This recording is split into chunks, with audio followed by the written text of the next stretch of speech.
Welcome to this week's Behind the Poem.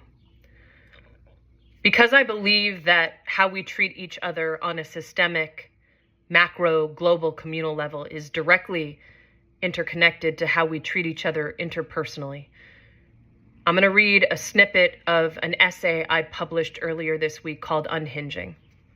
The snippet goes like this. Several years ago, I dated someone who really messed me up. We were standing at a concert together and I had this epiphany that he wasn't dimming my light. He had fucking blown a fuse. I thought back to past relationships where I felt like the person I was dating dimmed my light, or I dimmed my light to better meet their shine, or lack thereof. And I thought that this was what was happening with this dude. But I realized that this dude was basically plugging all of his power cords into my surge protector. This isn't a sexual innuendo or double entendre, but it is a fucking metaphor, and blowing a goddamn motherfucking fuse. Because he was trying to suck and steal and take away my light and use it for his own. And I was left wilted, listless, lifeless. I was left totally depleted, power outage, nothing left to give him, let alone myself. And I realized then and there that what I'm looking for, maybe what many of us are looking for, is someone with whom, when our lights cross paths in the sky, we help each other shine.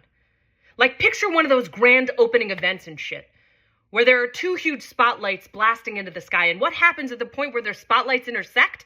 The light gets even brighter. They don't diminish each other's light.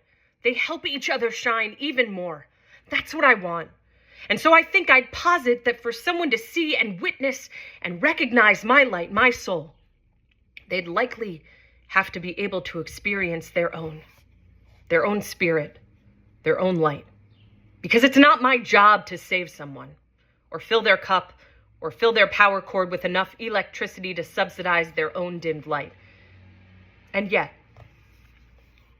there was once a man.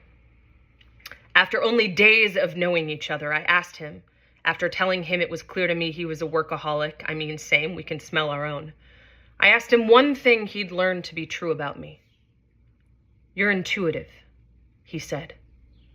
And this was 2 days after I had watched him look me up and down in such a way that his eyes scorched the mitochondria of my every single inner organ. And this was 1 day before I would watch him watch me dance and know, with the fervor of 1,000 sails holding sturdy in an afternoon wind, that he was interested in watching me, my outsides, no question or doubt. But at that moment, when he not only watched or checked me out, but actually saw me, and uplifted the kaleidoscope of butterflies that had taken up residence in my stomach to burrow in my throat. There was something otherworldly about a man knowing so quickly what my insides could do. I wish for us a world where we witness each other's light from the inside out.